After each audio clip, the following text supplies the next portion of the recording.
Hello, global gardeners. It's Monday. Let's talk gardening. I love doing this every time we get together. And today we're going to be focusing a little bit more on the harvest, planning for your harvest, and some tips to try to get the best harvest you can. Shout out to Jay and Heidi, our wonderful moderators who are here, and along with everybody else. I apologize in advance if you can hear a little bit of yipping in the background. That's my new garden dog, Lika. And we spend a lot of time together, a lot of time outside. But for the live stream, I put her in her kennel. And especially early in the morning, that's not something she enjoys. So hopefully she'll be taking a nap soon and we won't hear any noise in the background. The thing about the harvest as we move forward in our garden year, and I have been victim of this so often, we end up leaving fruit on the vine or roots in the ground longer than they need to be. And so we miss the peak of flavor. And when we're spending all this time in our vegetable garden to get all these plants to grow, to get to a harvest, missing out on that peak can really make a big difference. And you might not even realize that you missed the peak. It still tastes great. Even something that you harvest too early or too late is probably going to taste better than what you can buy in the supermarket. But if we can get our harvest at exactly the right time, then it's just magical, absolutely magical. So those are some things we'll be talking about. Be sure you throw your questions out at me as we proceed. And I'll give a shout out. Riverdale Gardens, nice to see you here. I know you can't join us often, so it's always nice to see you. And Masabi Gal, nice to see that you're back on a regular basis as well. Connie Davidson, Dusty Flats, Peter Keefe from the Planter app. I was going to be talking about the Planter app as part of our discussion today. So nice to have you here, Peter. Rick, always giving up his sleep to be with us on Monday mornings. Robin Gardens is in the Chicago area. And canning is good. We've talked about canning before. We've talked about preservation. This ties into the concept of trying to harvest at the peak, because if you want to preserve your crops, preserving them when they are at the ideal ripeness is really the best way to do it. So I've been doing a lot more with my freeze dryer, and the freeze dryer really preserves the flavor. In regular canning, like jam and jelly making, I love my jams and jellies. You can have a mix of slightly ripe fruit, mostly ripe fruit, overripe fruit. And by the time you mix it with the sugar to make a jam or jelly, you really can't tell the ripeness of the fruit. It will affect the flavor a little bit, but for the most part, the jelly is going to taste great. But when we want the freshness, if we're going to freeze it or if we're going to freeze dry it, the two best ways to really preserve the flavor, you really want it to be at the ultimate ripeness. So, how do we get there? How do we get our ripe fruit? So, one thing that I've mentioned before, and I've talked about this in a few of my videos, is to actually put on the calendar, put in your Planter app the harvest date. Now, the seed packets will come with a days to harvest or a days to maturity if you're growing from seed. That's a good guideline as to when you should start looking for your harvest to start happening. And then you've got apps like the Planter app that will give you suggested times as far as how long it's going to take for the plant to grow and reach harvest. But ultimately, it comes down to gardeners, us getting out into the garden and finding out for ourselves. So if you're growing an 80-day tomato, for instance, that's 80 days from when the plant is actively growing in the ground, when you transplant it. It's going to take 80 days to reach harvest. That's what the seed packet says. Well, what that really means is if the weather conditions are right, the temperature is perfect, you're watering exactly the way you need to water, there's no pests, there's little stress, you can expect at the 80-day point to start harvesting those tomatoes. In actuality, when you start throwing in the heat stress and the high or low humidity, variations in the amount of water, it's going to push it back a few days, maybe even a few weeks. So, the reason I like using a calendar or I like using a planning app like Planter is that you can put in your own data as you've determined what works best for you. So, especially if you find a variety that really works well and you love it and you're going to grow it year after year, it might be an 80-day tomato, but when you go out at the 80-day point and you find that it still needs a few more days, now every day you're going out and checking those tomatoes. When are they ready to harvest? And in your garden, it may end up being an 85-day tomato or a 90-day tomato. Put that in your garden journal, put that in your planning app, put that in whatever notes you're taking for next year so that when you grow that same tomato again, now at the 85-day, you start looking for the harvest. That way you can get to it and hopefully you are getting to your plants as they're approaching the peak. But more importantly, if we don't have some type of system in place, we can miss it. And this is why I say I've been so guilty of having these type of issues where I'm not keeping track of the 80 days or the 85 days and I get busy in the garden and things are happening and then suddenly I go out and I missed the optimum harvest. That happened this week with my zucchini. For the first time I had zucchini, I wasn't ready for it. I didn't think it was going to grow that quickly. I hadn't made any annotations to when I would expect the first harvest. And instead of having that nice 6 to 8 inch, delicious, sweet, tender zucchini, the first zucchini I harvested was a foot long and 4 to 5 inches around. Still tasted great, but the seeds had developed a little bit more. It was a little bit tougher. I missed the peak ripeness.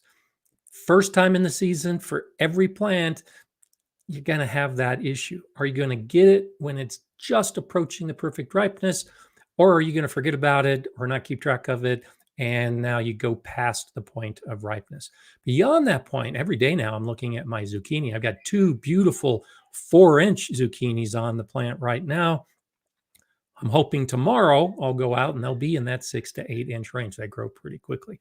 So it's that initial response to your plans to get the harvest that I wanted to start with today, because that's one of those things that really makes a difference if you can catch it at the right time. Lawrence is asking, I've got some Jimmy Nardello salad peppers that have been full size and green for weeks, but no sign of red ripening. Should I harvest them or continue waiting? Wait. The Jimmy Nardellos are fantastic peppers. Those are the ones that I fermented last year. I sliced them and then fermented them. And all year I've been enjoying the Jimmy Nardellos on my brats and salads. They're just fantastic pepper. The taste profile will be different from when you harvest any pepper, when it's green to when it's fully ripe and turns color. Most peppers are going to turn red. Jimmy Nardello is going to be turning red. So wait, this is part of the planning when it comes to our garden is when do you harvest? If you're growing bell peppers, you may harvest your bell peppers when they're green. That's what we have in the store. You go to the store, you buy green bell peppers. That's an unripe pepper. If you wait just a little bit longer, you'll get the yellow or the orange or the red or the purple, whatever kind of pepper you have. Take some patience, and there does tend to be kind of a plateau where the peppers will be growing and growing and they're looking great, and then they stop growing and they don't change color, and it really is kind of annoying because you're waiting and you're waiting and they're just not changing color, and then suddenly they will. So Lawrence, have some patience and wait, especially with the Jimmy Nardellos. It's worth the wait to get them to change color so that you can have the most fantastic flavor.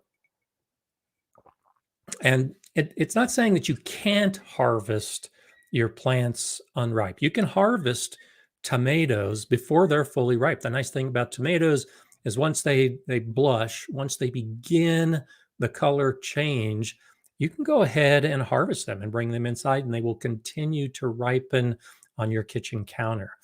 Even the peppers, you can harvest peppers early, and they will continue to ripen and change color. I do think there's a difference in texture and taste from those that we harvest early and then they ripen indoors compared to the ones that ripen on the plant. But that's part of your plan. If you are going to be busy, if you're going to be traveling, if you're not going to be able to go out to your garden and harvest at the peak, then for many of those plants, go ahead and harvest early. I want a 6-inch zucchini, but if I'm going to be gone for a couple days, that 6-inch zucchini is going to turn into a 15-inch zucchini. So maybe I'll harvest it when it's only 4 or 5 inches because I know I'm going to be gone, and I'd rather have a young, tender zucchini than to have an old, big, tough zucchini. Much of what we grow, you can do that. Root vegetables are that way. You can harvest carrots, you can harvest beets at any stage. Baby beets are just beets that haven't fully matured. Carrots can be small, finger size, or you can leave them in the ground and they'll continue to grow longer and thicker, assuming that it's that kind of carrot.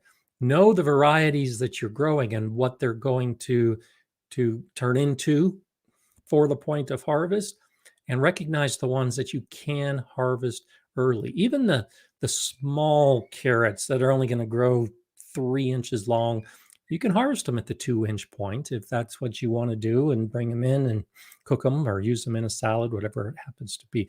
But have that plan in mind before you go out to the garden so that you're not inadvertently wasting your plants and allowing them to grow past the point when maybe you could have harvested a little bit earlier and they would have been better. And better is a relative term. When I talk better, I'm usually talking about the taste and the texture. And we all have the different tastes and textures, of course. And so I think you all, and I do it every year and it modifies, is to figure out at what stage I'm going to be using the different crops. I've got cucumbers that are coming in now, the pickling cucumbers, perfect example. The pickling cucumbers, when they're 3 inches long, the gherkin size, can be harvested and be made into pickles, gherkin pickles. Leave them on another day and they're going to be 4 inches long and they're going to be a little bit bigger. Perfect size for pickles as well. Leave them another day. Now they're probably going to be 5 inches long and they're going to be much fatter, a nice, big, thick dill pickle size. You can harvest at that point to make your pickles. I like the bigger pickles. So as I've been looking at my cucumbers, I've been noticing the ones that are too small that I'm going to come back to in a day or two so that I can get them out of the garden and into my kitchen to start fermenting and making pickles. So it's one of those things that especially I think new gardeners tend to think that the harvest just happens. All of a sudden, everything is ready to harvest. But in practice, many of the plants we grow have a period of harvest, maybe over weeks. And so rather than trying to wait for a single day when everything is going to be harvested, some's going to be unripe, some's going to be overripe, some's going to be perfectly ripe. Instead, take it on a periodic basis and try to get the full advantage. If you are preserving, and I do this with a lot of the plants, like my peppers, for instance, I'm going to be making some powder, some paprika with a lot of my peppers. As they start to ripen, rather than waiting until all of them had turned red, and then by that point, some of them are already drying on the plant, I harvest them as soon as they turn red, and then I freeze them. And then as more turn red, I freeze those. As more turn red, I freeze those. Then when I have a nice big bag of fully ripe peppers, they're frozen, but I can take them out. Then I can start the smoking and the drying process to make my paprika. So you can mix, like I mentioned earlier, with the preserving. Bring the preservation into your planning if you are looking to preserve, and do some of that. Freezing usually is a good method to kind of catch up, or allow the garden to catch up with what your schedule is going to be, to have uh, those peppers or whatever the plant happens to be that you want to use all at once. Big Will Dog says, my plant terrorist husky got another potted strawberry plant. I'm sorry to hear that. I guess she tried to make a Jenga puzzle of it. Should they bounce back in time before it gets too cold? Yeah, the nice thing about strawberries, they are an extremely hardy plant. They can take a lot of abuse. I have a couple beds that each year for the last couple of years, the deer would just munch down to nothing, and they pop back. This year, I've got some fencing over them and some netting to keep the deer out, and they're doing great. It's the same with a dog or anything that gets to your strawberries and devastates them. If they're pulled out of the ground, go ahead and put them back in the ground or put them back into the pot, and they should catch up pretty quickly. Strawberries will continue to grow even when it gets cold, and they'll continue to send out roots even when it starts freezing. It's only when the ground is frozen that the strawberries are going to go fully dormant. So absolutely, you've got time to allow them to bounce back and get established, and consider putting something around them so that your husky doesn't get to them anymore. Aaron's asking, I'm in zone 6A in Pennsylvania, just planted some carrot seeds. I recall Gardner Scott saying to harvest them in the spring, but the seed packet says they'll be ready for harvest in 2 months. So a couple different things here. So the harvesting of the carrot flowers, I've got a video on that, where you plant them in 1 year, and in the following year you allow them to flower and set seed, and then you collect the seeds. So you've got thousands and thousands of carrot seeds for the future. You can keep carrots in the ground when it starts getting cold, but once the ground freezes, then that carrot is going to get tough and woody, because now it's going into survival mode, so that in the spring it can send up the flower stalks and set the seed. So I have mentioned a few things like onions that you can plant the seeds in the fall and then harvest in the spring. But for carrots, I would harvest them in the same season if you're looking for the best flavor and texture. And so if the seed packet says 2 months, now mark your calendar. So the 2 months from now is when you start looking to see if the carrots are ready to harvest. I wouldn't leave them in the ground over the winter unless you're looking for the flower development next year. A lot of root vegetables, carrots, beets, parsnips, turnips, they're great to leave in the ground during the fall as the temperatures fall. The starches that are in that plant and are in the roots will begin turning to sugars as the temperature falls. And so root vegetables can actually taste better if you leave them in the ground longer, past the point that you might normally think about harvesting. Because the temperatures are getting cold, wait a little bit, wait a week or two, and then harvest. And you'll probably notice a much sweeter root vegetable. However, when the ground freezes, the texture is going to change. Most root vegetables are biennials. So in that first year, they're storing all that energy in the roots and developing all of those starches and sugars. Then in the second year, they're using all that energy to create the flowers and the seeds. So I encourage harvesting root vegetables in the same season, but you can wait until the ground gets really, really cold, not quite fully frozen. And so you kind of use the ground as a refrigerator for your root vegetables, especially if you've got a lot of root vegetables and you don't have room to harvest and store them. Leave them in the ground a little bit longer, and many of them will actually taste better if you do that. So shout out to Tony from Simplified Gardening. I see that you've joined the channel today. It's always nice. Brian's Garden, Robin's Garden, and Deborah saying, anyone lose all their zucchini and squash with all the rain? Mine got about 2 inches and then turned to mush. Oh, I'm sorry to hear that. Yeah, we've had just some crazy weather everywhere, it seems. The UK seems to not be able to get rid of rain. I had a couple days this week that was a lot of rain, which is unusual for me. We've entered the monsoon season here in Colorado, so almost every day has some thunderstorms or rain forecast. But no, mine are doing good. I don't know about anyone else, but an inundation of rain really can cause a problem. If you're if that often a problem like that happens if you live in a rainy area and you're growing in the ground and the soil just gets saturated. That's one big reason why I grow in raised beds, because sometimes we get those thunderstorms that will drop 2 inches of rain. And my raised beds allow the water to drain through better so that I end up not getting the saturated conditions. And it really can make a big difference as to matching how you grow with how you want to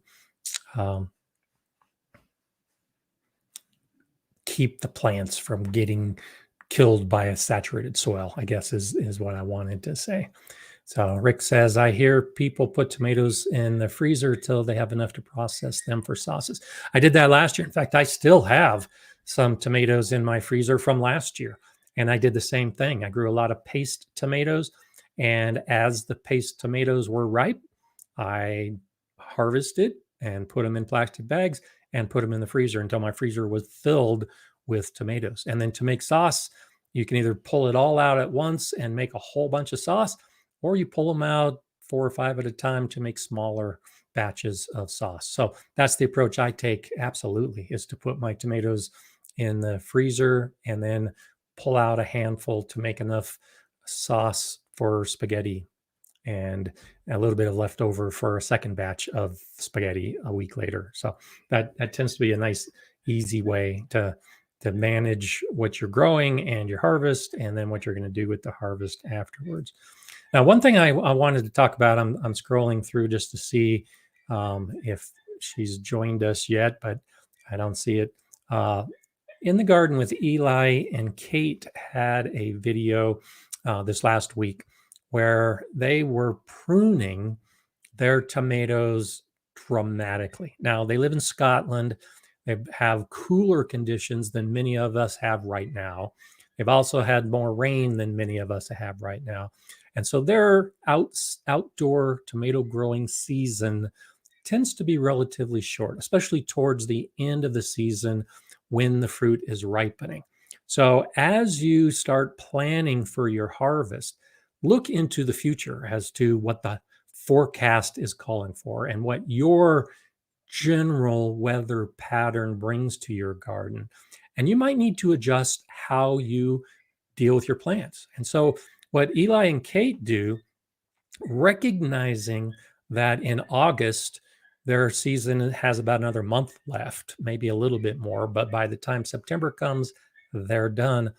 They cut back their tomatoes. They cut off the growing tips, they prune excess branches, and they only leave a pretty tight bunch of tomatoes that are on the plant to ripen. So many of us want to wait and let the plant grow and put out more flowers and put out more fruit, hoping that our season's going to be longer than it ever is, hoping that we'll get fruit that we never do. And so we miss out on that opportunity. The plant wants to keep growing and wants to put out new flowers and wants to put out new fruit, and it will. But when you cut all those growing tips so that the plant can't grow anymore, now that big root system that was supporting new growth has to do something with all the energy. And what it's going to do is send all that energy to the fruit that's on the plant to fully ripen that fruit, usually quicker than if you didn't do it. And so it's a very effective method for getting ripe fruit on your peppers, on your tomatoes, on your squash, anything that is going to continue to grow over the course of the season, cut off the tips so that it can't grow anymore. And now all that energy is going to be directed to the fruit. I do this with my pumpkins as well. I can expect a frost in September, possibly, but for sure by the first or second week of October. I want my pumpkins to be fully ripe so that I can harvest them and then give them to my grandkids for Halloween decorating. Well, if I don't cut off the tips of my pumpkins, the plants are going to continue growing. They're also going to set out new flowers. Even late in the season, squashes will put out new flowers. You want to snip off those flowers as well so that all of the energy is going to the fruit. You can get a pumpkin to ripen a week, maybe even 2 weeks faster by doing that, by allowing the plant to put all of its energy into the ripening process. And it holds true with any other fruit that we're growing in our vegetable garden. And the peppers and tomatoes, of course, are the fruits that many of us are growing. Let the plant put its energy into the maturing, the ripening of the fruit, and you'll be able to get something that maybe you haven't in the past. Sure, there is that likelihood that if you didn't prune your plant and you allowed it to grow and it said flower and it said fruit, and you suddenly have the first year ever that you don't have a freeze in September or October and it doesn't come till November, yeah, you'll get more fruit if that's the approach you take. But if it comes like it does here in Colorado on a pretty regular basis, one year to the next, and you've planned for it, now you're harvesting the ripe fruit and not the unripe fruit. And looking at the forecast as you approach those frost dates is important. So I think it's October 12th is my official first frost date. A couple years ago, it hit on September 21st. Look at your forecast as you get to the end of the season so that you can anticipate when the temperature is going to fall and when you need to get out to harvest. It's better to harvest an unripe pepper or tomato from a living plant than it is to wait until a freeze hits. The plant dies, the fruit is damaged from the freeze, and it's not going to taste the same because you waited too long because you weren't looking at the forecast. So watch the forecast and make sure that you are anticipating what's going to happen. Serena's asking, when's the last day to plant cold crops in Zone 7A? First frost date, November 1st. It depends on the crops, but I'd get them in the ground now. Most of the cold crops, those cool season plants like spinach and cabbage and beets and carrots and whatever else you want to grow, they'll take a couple months to really reach the point of full ripening. And so I last week put in all of my plants with an anticipated October freeze. So I've got all of August and hopefully all of September, and then I'm anticipating harvesting the first week of October for my cool season plants. You can put them in now, and if they're ready to harvest before your first frost hits, go ahead and harvest them, or wait and let them grow bigger to get a little bit closer to your first frost date and then harvest them before the freeze actually hits. And that way, really, you can take advantage of getting that extra crop. I think fall crops are a great option if you can.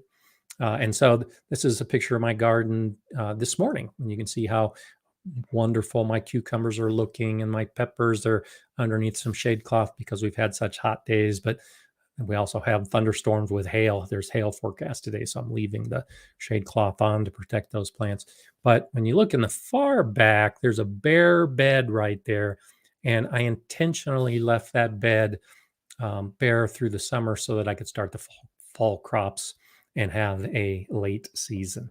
I have another bed over on this other side, which is where my garlic was.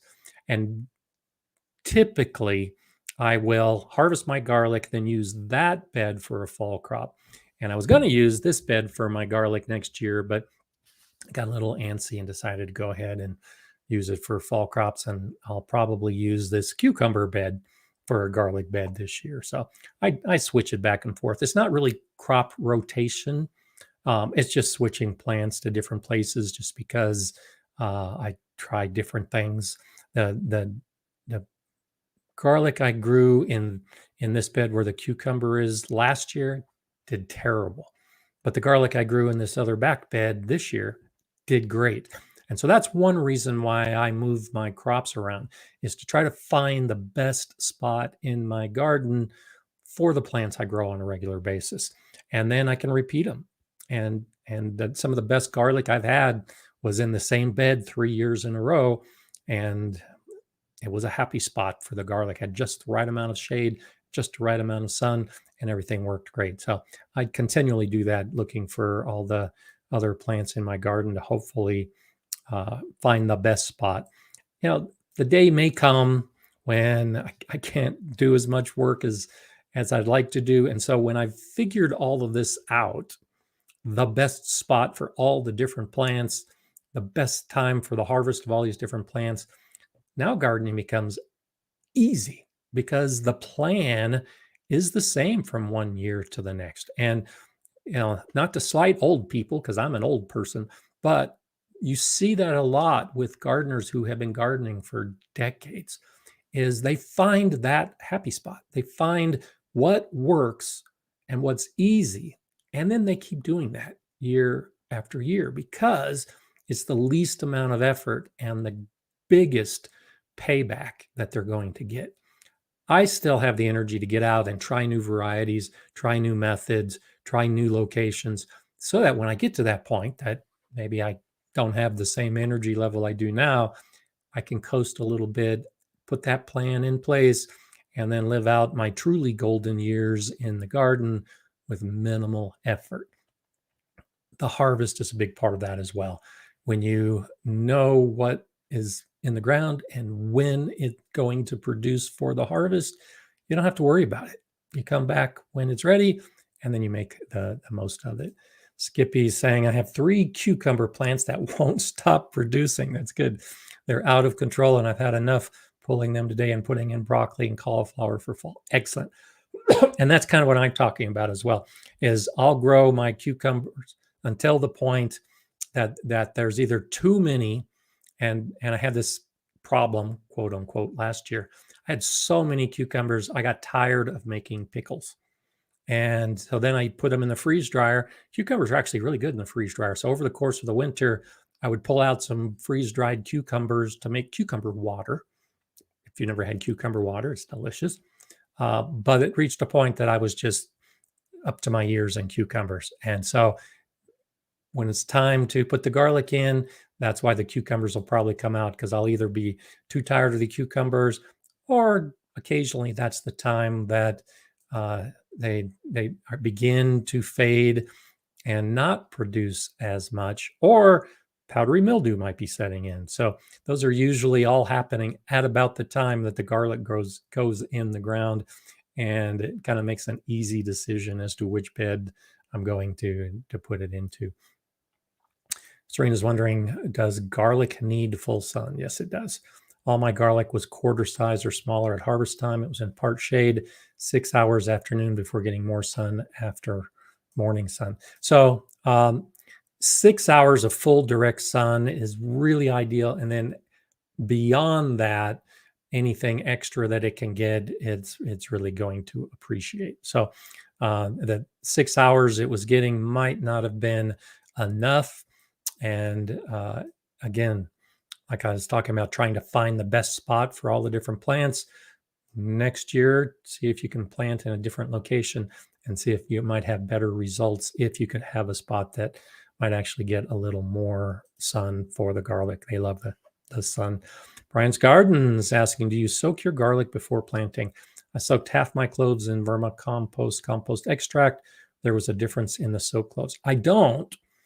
I've seen some videos and read a little bit about that, and I'm relatively lazy when it comes to my garlic. I harvest, I label them, I put them to the side, and then when it comes time to plant, I'm looking at the weather, and then when the day is right, I just grab my bulbs and go out and put the cloves in the ground. So I really don't do much prep like that. I don't soak my seeds. I don't soak my peas or bean seeds. I just put them all in the ground and they all do well. But that's interesting that you did have a difference in the soaked cloves because I've seen, and mixed results. A lot of it is anecdotal with the peas and the beans and cloves and anything else that you might soak in an extract that has either good bacterial action or might have some other nutrients in that extract that there is a little bit of information out there that says that can benefit the initial growth of that seed and the initial growth of the seedling. And a strong seedling tends to grow into a strong plant. Now, the garlic, because I'm planting in fall and I'm actually not looking for that seedling to develop, I'm not as concerned about the initial plant growth, but the root growth definitely can make a difference. So I may try that someday and may go ahead and see if it's one of those things that it makes a big enough difference. Greg says my garlic only gets around 6 hours and it comes out pretty good. My guess is it was something else. And so the where the sun is. So like if you're getting sun, 6 hours of sun from 9 o'clock in the morning to 3 o'clock in the afternoon. So it's right at the peak of the sun. That 6 hours of sun is going to be better for your plants than if you get sun from noon to 6 p.m. because the sun is moving across the sky. And especially later in the season, or like for garlic earlier in the season, it makes a big difference. Garlic, because it's actually growing in the spring, if it's getting morning sun, that's really not doing a lot because the sun is pretty low in the sky in the morning in early spring when the garlic is first appearing. And so where the plant is and where the sun is, so it gets that, can make a difference. But it could also be your soil. Good soil makes a huge difference. And so I'm guessing, Greg, that you've got good soil and that your watering habits were good, because when you do everything else right, then yes, even a lower amount of sun can result in good plants if you're growing in good amended soil and you have the good consistent watering and not allowing it to dry out.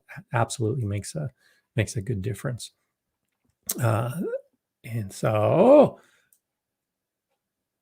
I was going to respond to Jay, but it looks like Jay is responding to Serena. So I'll let that go. Rick is saying, I saw the square cardboard 6x6 inch for spacing garlic in the bed. So I've grown for so long, and I use my hand, and you can do this as well. Measure your hand and figure out how many inches your hand is, because I've used cardboard spacers. I've used wooden sticks. I've used all kinds of spacers, and over the years, I just end up now just using my hand or my fingers because I know the size of my hand and my fingers to make it easy. But yeah, if you want a perfectly spaced bed, I think 6x6 might be a little big, depending on the garlic. 6 inches for elephant garlic is appropriate spacing, but I'm putting my garlic closer to 4 inches, which is why I can use my hand and my fingers to figure out what that 4 inches looks like. But absolutely, using those aids to get the spacing can really make a big difference when you're growing something like garlic, where you're probably growing in a grid and everything is evenly spaced and it's all in one section of a bed. I'll put my cloves out first, and I've shown this in some of my videos. I'll measure my cloves out, and then when it comes time to plant, it's just pop, pop, pop, pop, pop in the ground because the cloves are lying on the ground in the precise measurement that I want for that clove. And I'm not as concerned that it's precise, but if you want that perfect grid, yeah, use something to give you the exact spacing, especially if you're new to something like garlic and you want to get that perfect spacing. An aid like that can really make a difference. Laura is saying, my zucchini and winter squash plants suddenly stopped having female flowers a week ago. There's still plenty of male flowers. Anything I can do to encourage more female flowers? So it's usually weather related when the plant changes which flowers it's going to do. So if it's been really, really hot, or really, really windy, or really, really dry, or even really rainy, you might see that the female flowers are not producing. And I've read different things on this, but one of the ideas is the the female flower has that extra growth to support the embryo once it's pollinated. And so it takes more energy for the plant to produce a female flower.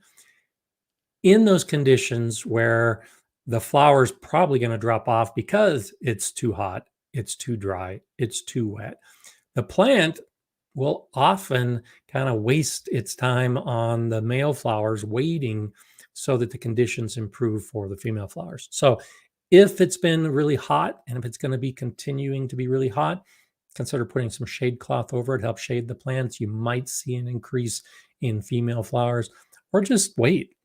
Often it's just patience waiting for the plant to get back to the comfortable conditions that it needs to start putting out new female flowers.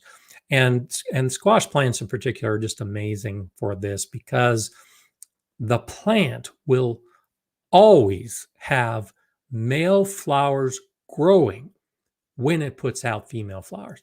It's not going to wait and wait and wait, and then all the flowers die, and then it puts on female flowers. No, it's going to put on the male flowers as it's getting ready to put on the female flowers because it needs that pollination. The female flower really only has a day to be pollinated. And so there needs to be those male flowers on the plant so that when that female flower opens, it can be pollinated. So that's why I say have patience, because the appearance of male flowers is a good thing. It says that the plant is getting ready to put out more female flowers. You just don't know exactly when that's going to happen. And as long as the plant is doing well, you can expect that it's going to continue to grow, and you're going to end up getting the flowers that you want. Brian, thank you so much for that. Gifted 5 Gardener Scott memberships. I always appreciate when you do that. That's such a nice gesture to get other gardeners an opportunity to see what's on the Gardener Scott membership. So very cool. That's awesome. Okay.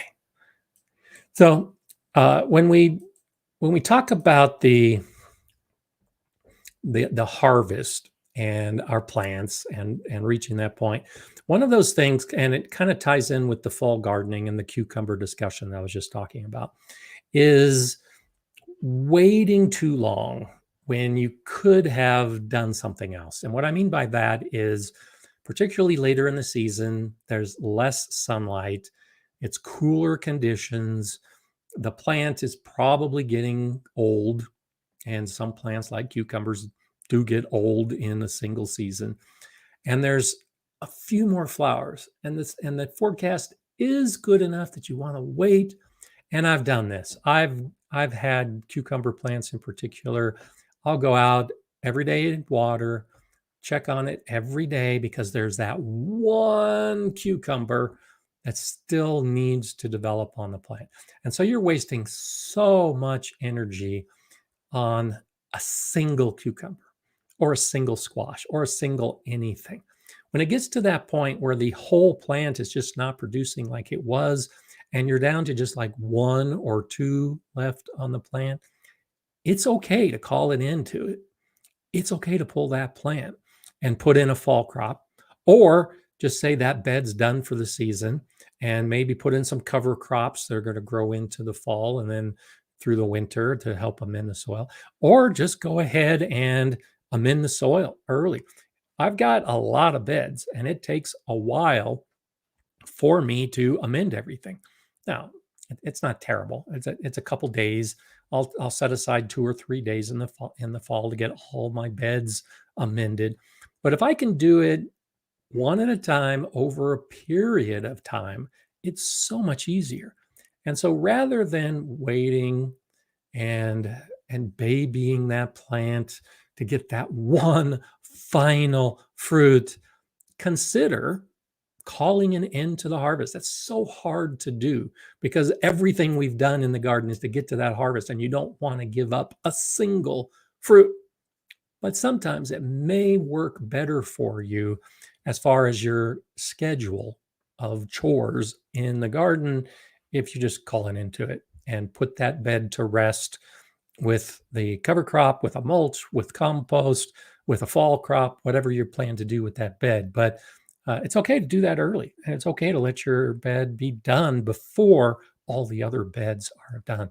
And more, I find myself doing that, where rather than trying to extend the season with plastic covers and hoops, or with, all I could do all of my beds in a fall crop, but that's just too much. I don't want that much effort, especially because I've got the amending and all the other things I'm going to do. So at some point, you have to say the season is over for each bed at its own individual time. Allow yourself that extra time to then get those fall activities done. I think it tends to make the whole thing a little bit easier when you look at the big picture. Big Wheel Dog, nice to see you here. This is my first year with a green stock. Now that I have plants, strawberries, herbs, flowers in it, what tasks will I need to do prior to winter setting in? So with the green stock, you have a couple different approaches. And I've got some videos on this. No doubt Jay is going to put up the links to my green stock videos here in just a bit. And so as I approach winter, I do a couple different things. And I talk about this in one of my green stock videos. If I'm going to be growing in that same green stock the next year, I can either take it apart, and this is what I did last year with two of my green stalks. Took it apart and then moved it into my garage just to store it with the soil intact, because it was fresh soil. I had just recently amended it. Then the spring comes and I bring it out. It's all ready to go. I set it up, it thaws out, and in early spring, I can put plants in. Another option, and I talk about this in one of my videos as well, is when we're talking about amending the raised beds. Well, I will often use my container soil as amendment for my raised beds. So my raised beds are soil, actual mineral-based soil with organic matter mixed in.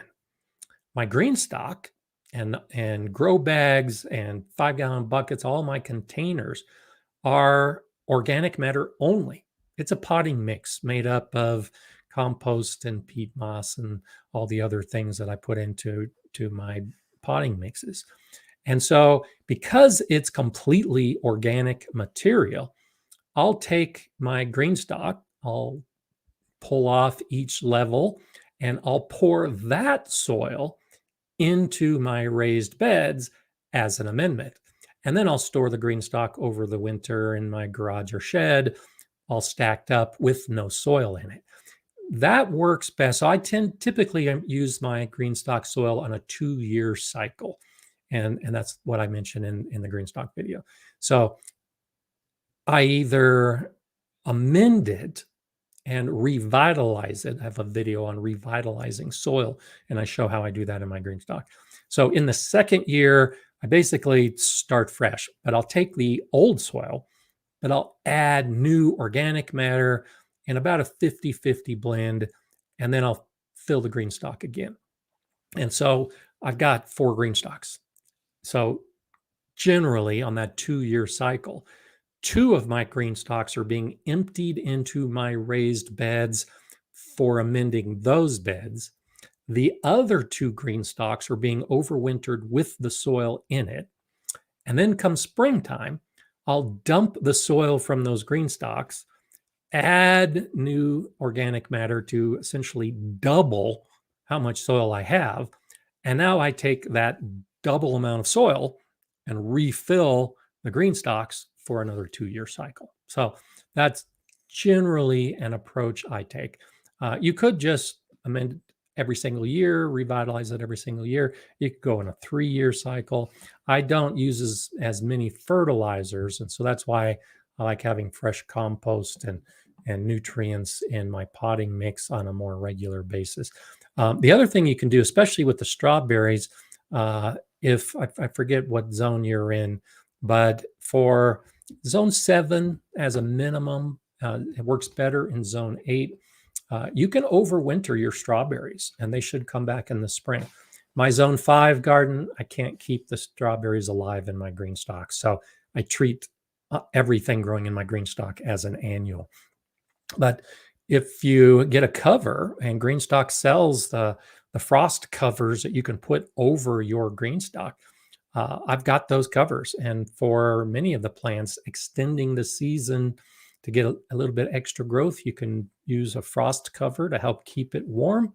And then you can also use that as a protective cover in the winter, particularly for the strawberries, just to help give them a little bit extra protection on the coldest of days. But experiment a little bit, especially as your first year. Go ahead and try new things. You don't need to worry about the green stock itself. I've had last year, 2 of them stayed out in the winter weather the whole time. And those are the same ones that were overwintered outside the previous year. So my green stalks have been outside nonstop, summer and winter, for years now. No degradation of the plastic, no issue with the green stalk falling apart or breaking or anything else when exposed to the weather. So that, of course, is an option. I just choose to store them in the garage because it makes it easier to shovel the snow on my deck, quite honestly. But it's not one of those things that you have to do. Bowtie Life's asking, that's a squash or cuke over your right shoulder? So it's both. So the closest bed right here, those are cucumbers. But in the far back, you can actually see my zucchini is just going crazy. And it's actually growing outside the same cattle panel trellis. And then I do have squash in the front of that zucchini bed. Okay, that looks amazing. Thank you. I'm trying my second crop of cukes now, just starting. Did I jump the gun on the background image talk? No, this is my image. And so I generally don't take all the time to talk about the background like I do when it's someone else's. But yeah, I love this time of year because the plants are doing so great in my garden. And, I've said this so many times. None of these plants have been fertilized. None of these plants receive fertilizer of any kind. All of this great growth and all that green is purely the soil. It's purely the amending I do to the soil. The organic matter that I'm adding every year has nothing to do. And on this other side, if you look through the hoop, you can see how tall and green my pepper plants are. And they're being shaded. They're not even receiving full sun. Same thing. No fertilizers of any type. It's all about the soil. If you've got good, healthy soil, you're going to have good, healthy plants. And so there's no disease. Look, there's no pest problems. There's no holes in these leaves. It's because the plants are just so strong that they're fighting off any pest that might appear, fighting off any diseases that might be in the area. So that's another reason I like to show my crops in the summer, because if you do it right with the soil, the rest just happens. It just really becomes so much easier when you do that foundational aspect of getting the soil right in the first place. And then everything else just makes it so much easier. And I love looking at it. Serena says, will pinching off male flowers make the pumpkin vines produce more fruit? And if so, should I pinch off all the male flowers or just a few? I wouldn't pinch off any of the male flowers if you're trying to get more fruit. because you've got to have those male flowers to pollinate the female flower. And so if you pinch off all your male flowers and then you get some female flowers, you're not going to get any more fruit. Those female flowers are just going to fall off the plant because they weren't pollinated. So if you want more fruit, leave both flowers, the male and the female, until you get the fruit. Then after you've got the fruit growing on the vine, you can pinch off all the flowers as they appear so that that energy goes to the fruit. But you always have to have the males in place when the female flower appears, or else it's not going to work out the way that you want it to work out. So, keep throwing your questions out at me, and it doesn't have to be, the harvest idea. I wanted to talk about the harvest today. So I did, and another reason I wanted to show the picture of my garden with these cucumbers. We talked about harvesting to get the most delicious fruit, the ripe time. But there's also an issue, particularly with cucumbers. This is where I've noticed it the most. If you miss a plant, or miss a fruit, I should say, it affects the entire harvest. So you probably know that with cucumbers and with squashes, that when you harvest the fruit, it stimulates the plant to put on more flowers, so you get more fruit. So if you continue to harvest the cucumbers, you'll get more cucumbers. If you miss one cucumber, and I show this in my complete guide about growing cucumbers, one cucumber that you miss that's growing at the bottom of the plant, it's going to get big and then bigger and then bigger still, and then it's going to start turning yellow. And that is what the plant does to the cucumber fruit to fully ripen the seeds inside. You can still eat it. And at the Galileo Garden, I was showing how that fully ripe cucumber that's yellow and monstrous doesn't taste the same. And I cut it and I gave it to all the students, and they tasted it and they thought it tasted just fine. And it does taste just fine, just not as good as the cucumber at its peak.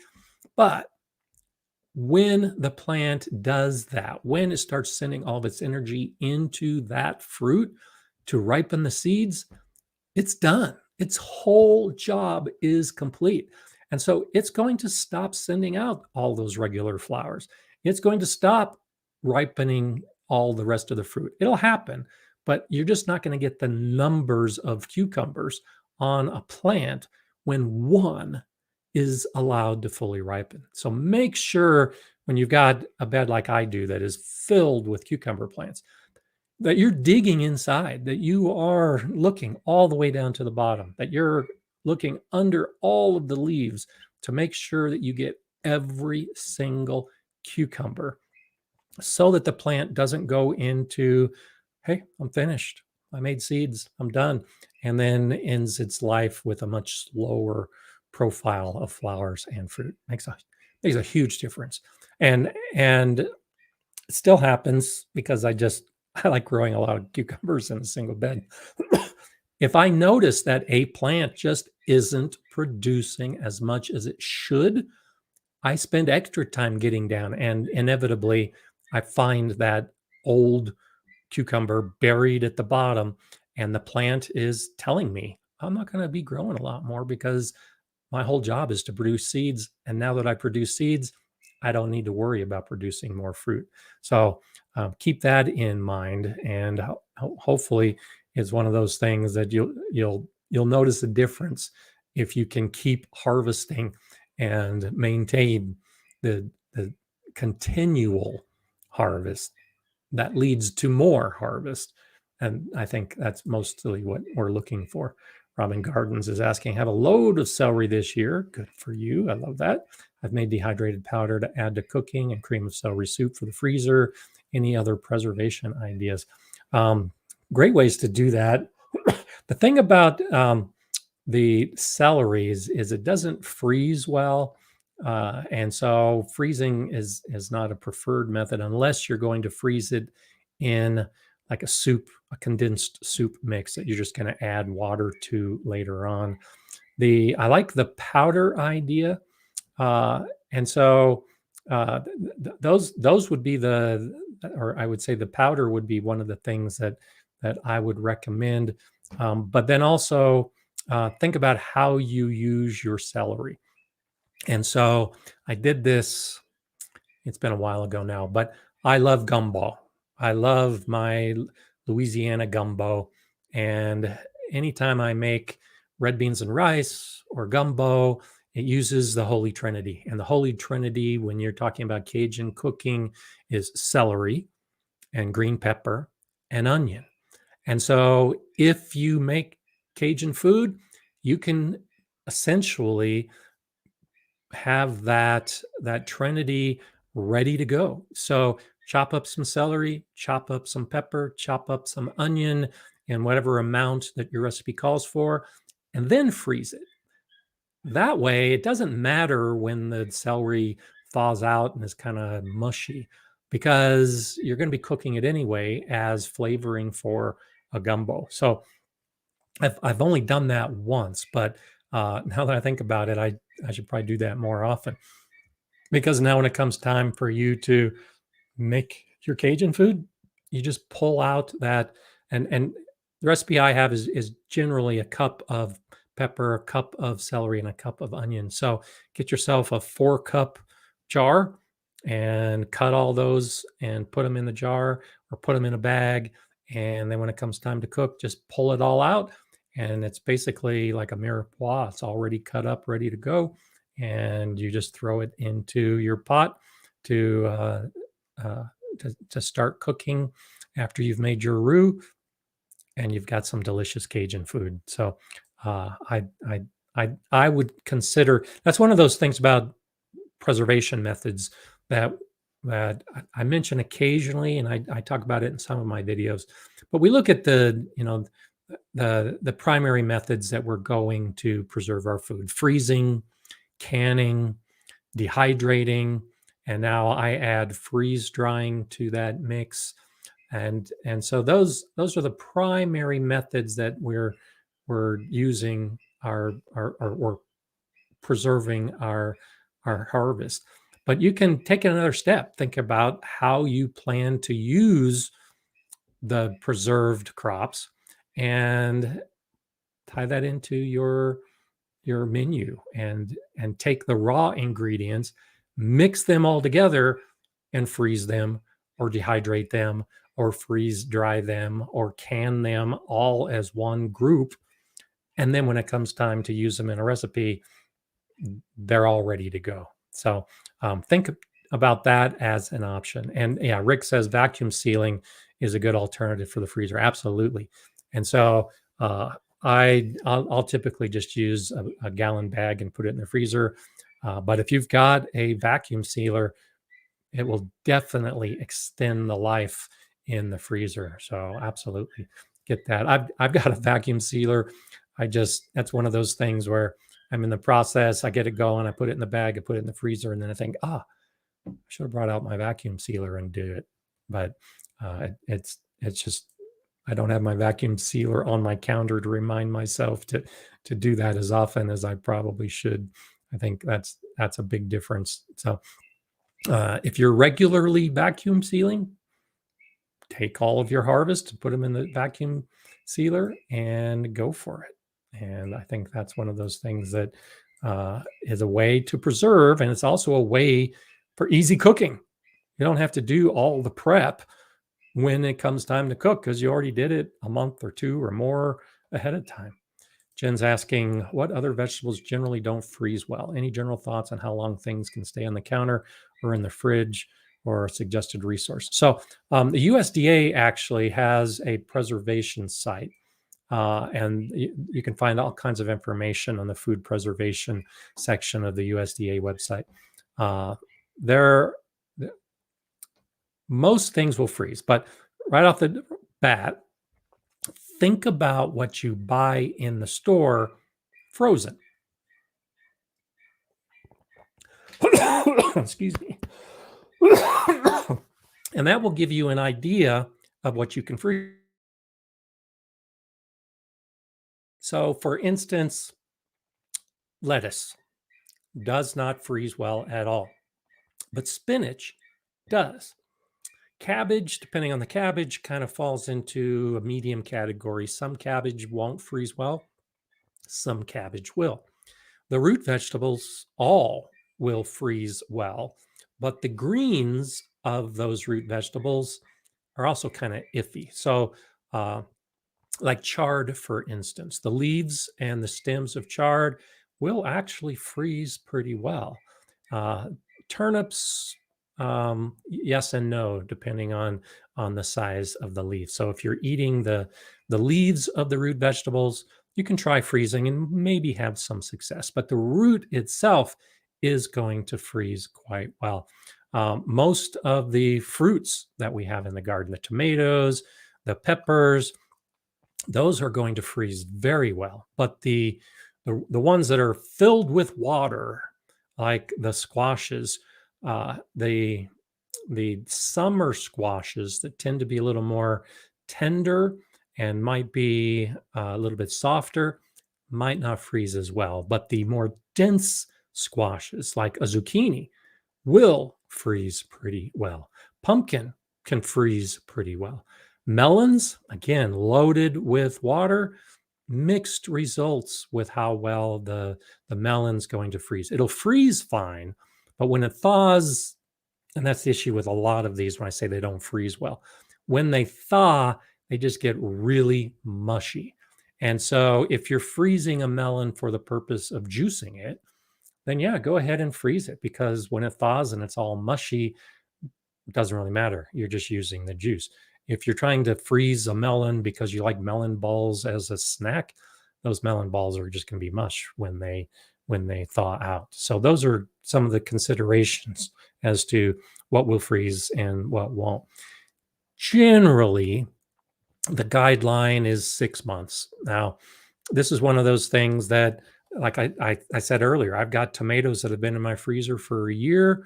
I'm not worried about them because I left the skin on them, and I can continue to pull out those tomatoes and they'll be fine even after a year to make into sauce. The texture might be affected being in the freezer. The taste might be affected being in the freezer up to a year.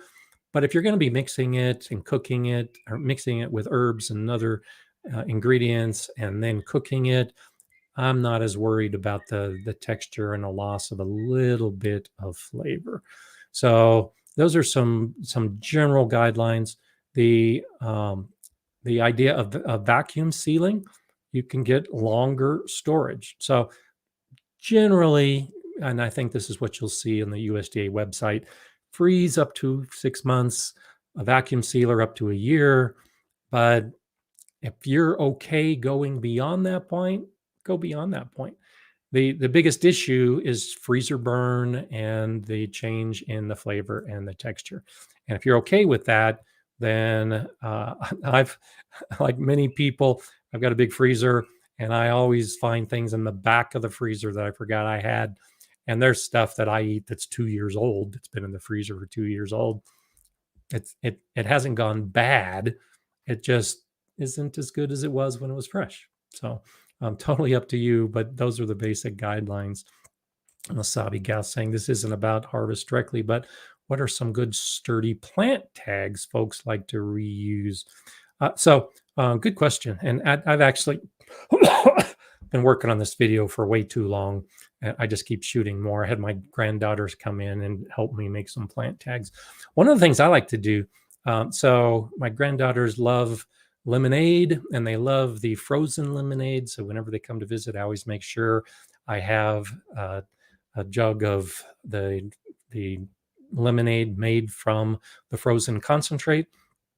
The same with apple juice and orange juice. If you make it from concentrate, those lids, those round metal lids on the frozen concentrate make great plant tags. And so one of the activities that we did that I filmed, and one day the video will come out, is we took chalk paint and we painted those tags with chalk paint, black chalk paint, and then took chalk markers of different colors and made plant tags with the name of just generic names like carrots and beans and peas so that they could be reused, and then covered or sprayed the whole thing with polyurethane just to seal it all in. So great easy way to reuse the lids to the concentrate cans, and those will last for years and years and years and years. Another option is to take an aluminum can and to just cut the aluminum into strips and make plant tags out of the aluminum in aluminum cans. And the biggest issue I have with many reusable markers is if you use a permanent marker, it's going to fade in the sun. So instead, you can use plant markers. And I've got a link below to the greenhousemegastore.com. That's actually where I get a lot of my plant markers, and they won't fade in the sun. So I'll use plastic markers and mark them with the plant marker and reuse those for seasons, but eventually the plastic will break down in the sun. But the aluminum from an aluminum can will last for as long as you want it to last. Just be sure you're either using one of those markers, those plant markers that aren't going to fade in the sun, or uh, a paint, or if you spray it with polyurethane at the end with whatever it is you're using, that polyurethane will help reduce the possibility of the fading. I don't use popsicle sticks or tongue depressors as reusable plant tags because once they get wet and it starts bleeding and they break down pretty quickly in moist soil. So I stick with the metals that I can get around the house and use them and reuse them on a pretty regular basis. So those are the two that I use the most of. One thing that I also recommend, if you've got access to it, if you have or someone you know has blinds on their windows, and either metal blinds or the really heavy wooden or plastic blinds, the slats that are metal or plastic or wood make for great plant tags. And so I did that years ago with a blind that had those metal slats, and it had been bent and broken. And so I took it down and I just cut those slats, which were about an inch wide, into plant tags that were about 4 or 5 inches long. And I just cut at an angle. So I made myself a point to be able to stick in the ground. And those have lasted years. The only reason I don't have them anymore is because I moved and they got lost in the move. But that's a great option if you can find some of those slats from the blinds that you might have on your windows, and they will last forever and ever.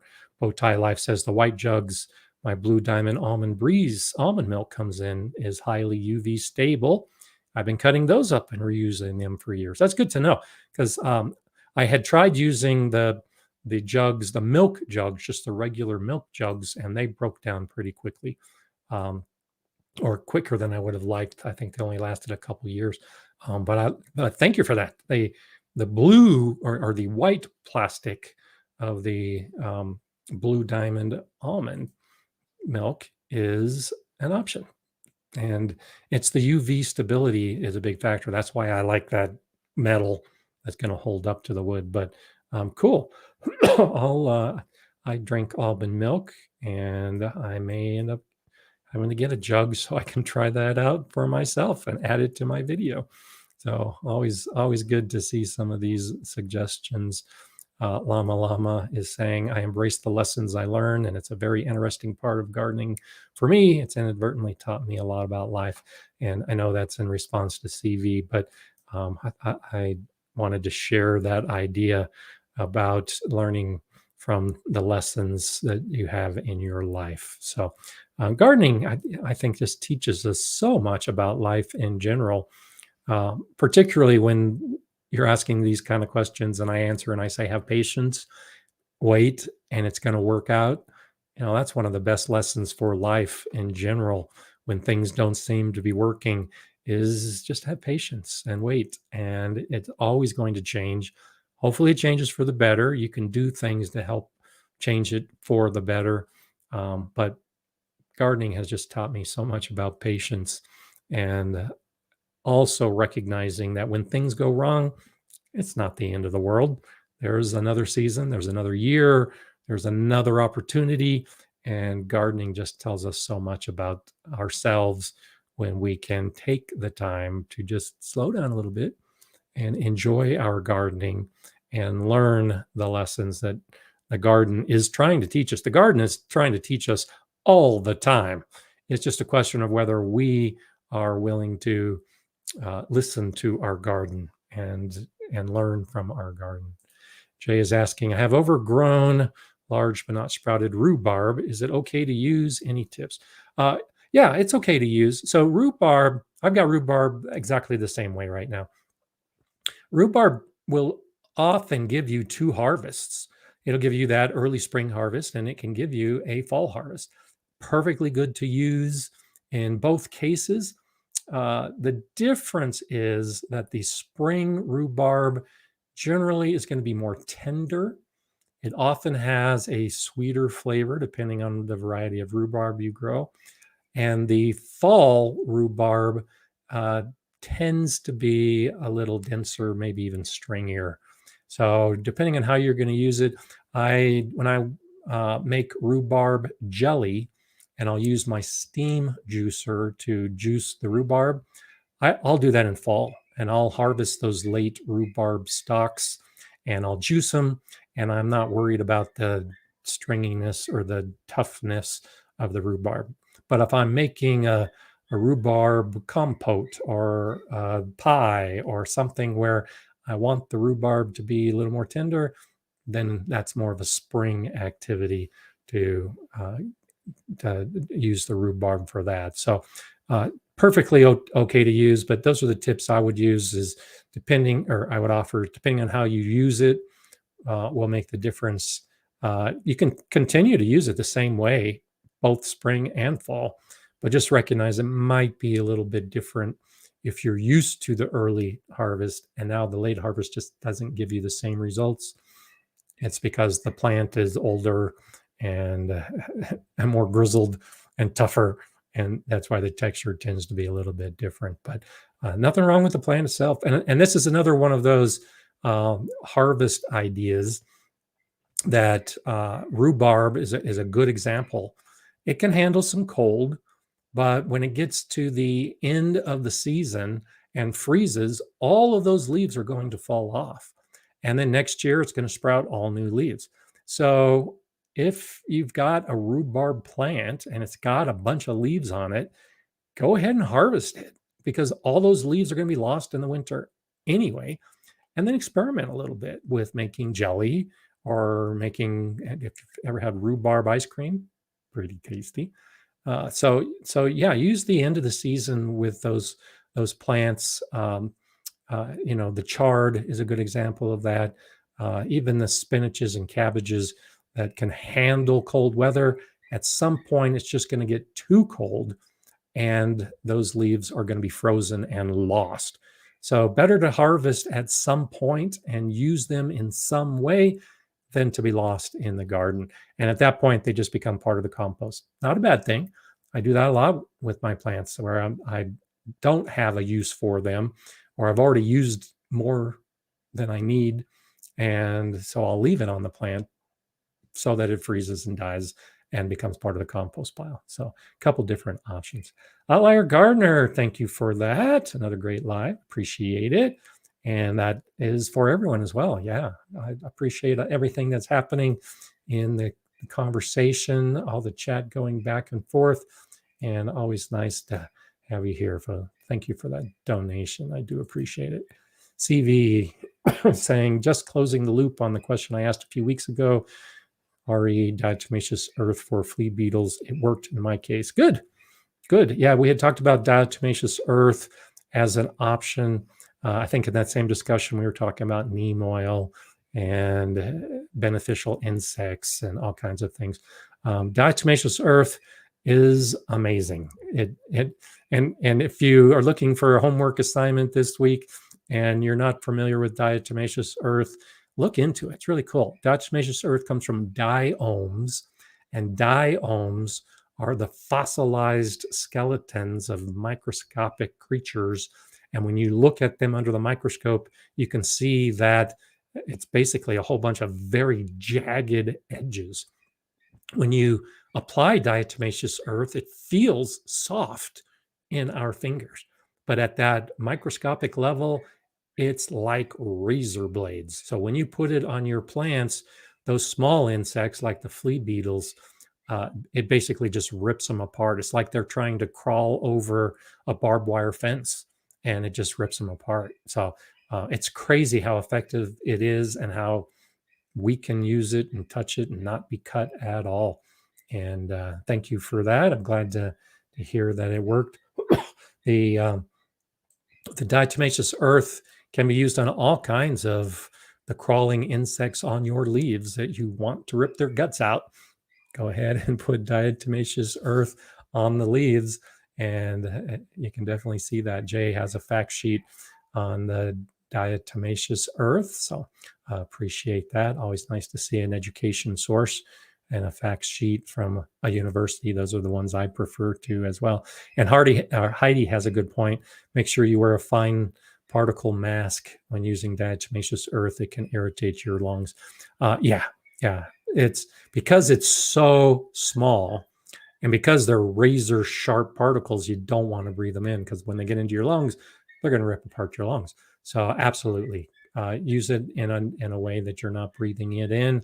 And fine particle mask is definitely the way you can do it. You don't need a full-fledged respirator. You just need to keep from breathing the diatomaceous earth. So yeah, my puppy was sleeping for a little bit and she's been in there for a little more than an hour and a half. So she definitely wants out. We'll be ending here soon and I'll take her out. She's been doing pretty good. We've been spending a lot of time. If you watched my last video, you can see she makes a few appearances.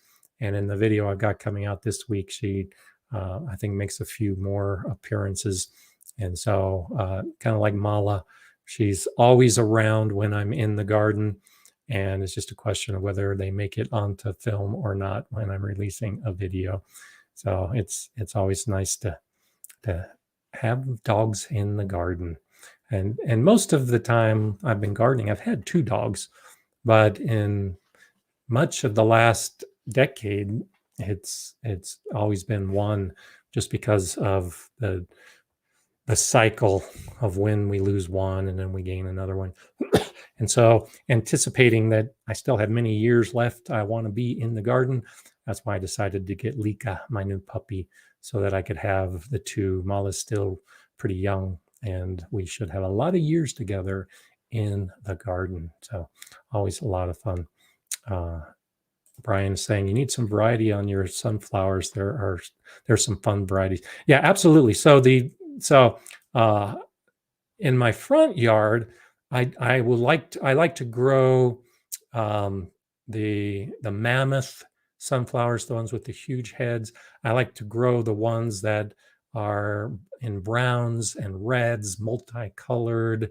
The landscape sunflowers, I definitely go with variety because I like treating them as just like any other flowers we've got in our garden. The more color, the better. These sunflowers that I grow around my vegetable garden, those are naturally occurring sunflowers. Some of them are actually native sunflowers. And so I allow them to pop up and grow and drop seeds, and then next year pop up and grow and set seeds. And anytime you naturalize a flower, it's going to reach a point where they're pretty much all the same.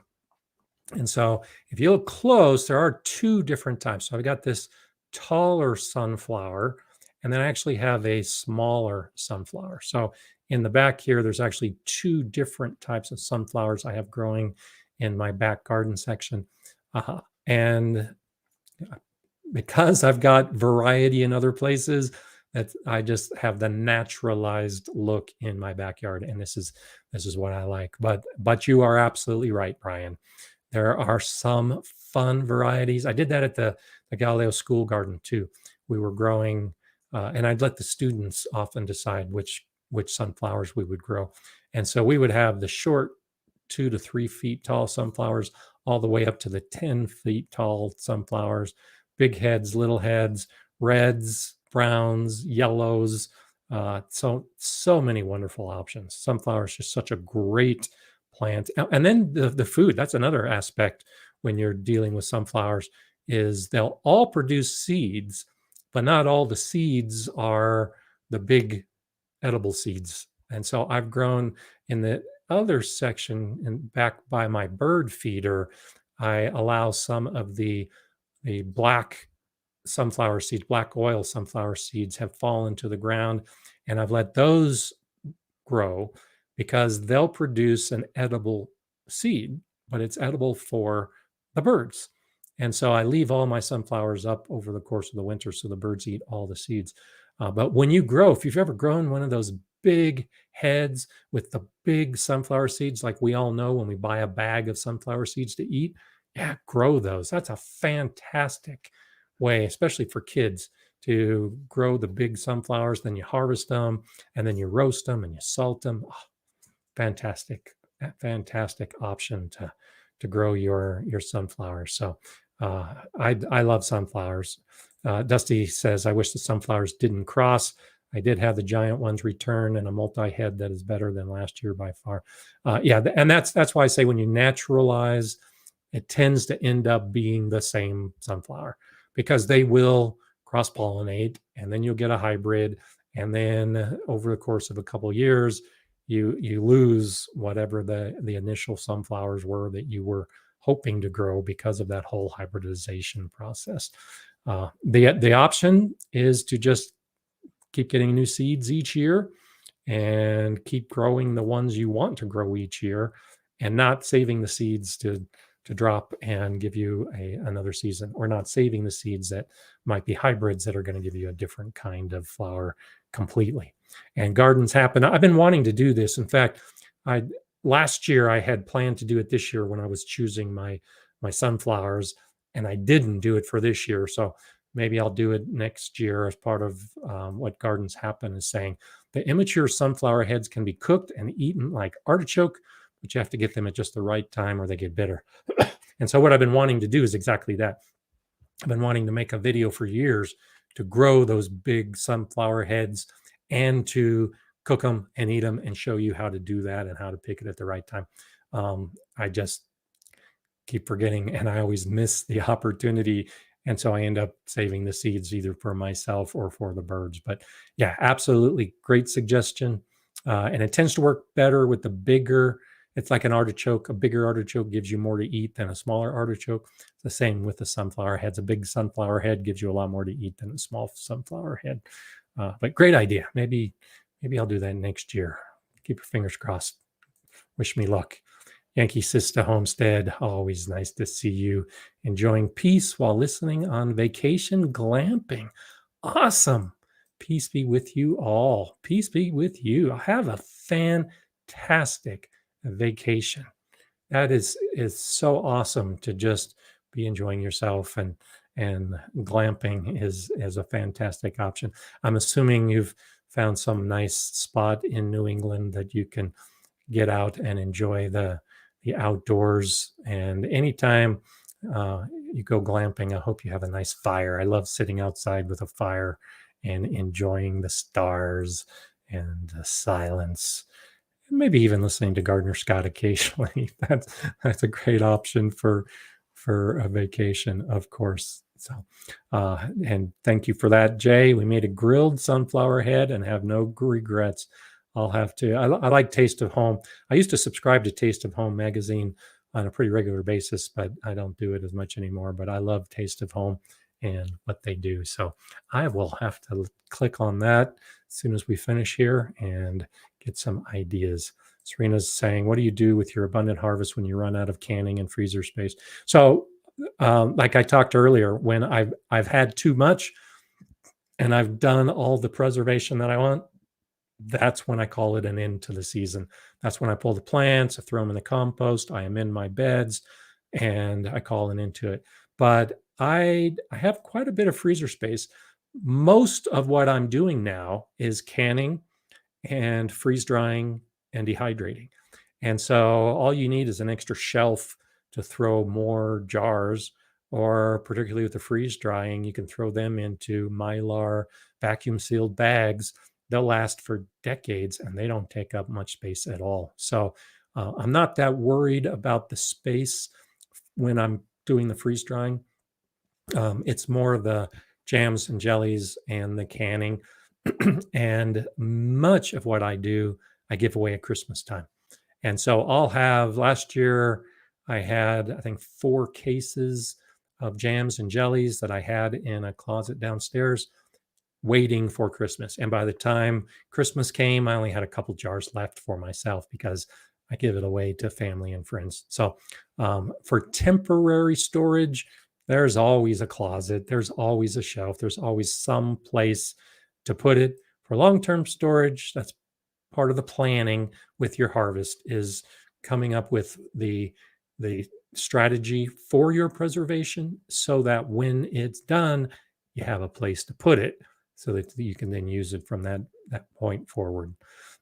So let's go ahead and end with this. I completely agree with Jay. Please support this channel and other gardening educators on their channels with their videos and live streams. And so there's a number of ways you can do that. Give a thumbs up. A thumbs up is a great way to tell YouTube that you appreciate the channel on any video that you're watching. Subscribing is a great way to do it. And I know I don't push for subscribers. I'm okay with whether you subscribe or not, but that's a way that you can show love for the channel. I am getting very, very close. I don't know if you notice this, to 400,000 subscribers. And so I'm so close that if all of you who are watching this, either now live or on replay, that are not subscribers, if you subscribe to my channel this week, after you see me say this, I'll hit 400,000 subscribers this week. That's how close I am. So that's a great way to show love, is with a thumbs up or a subscribe. And so if you haven't subscribed, consider doing it. It doesn't cost you anything. And it'll be nice for when I can say, hey, I crossed 400,000 subscribers. It's kind of a gee whiz thing, but it is one of those thresholds that a lot of us think is pretty cool and we can brag about if we choose to brag about it. So thank you all for your support. Whether you give me a thumbs up or a subscribe, doesn't really matter.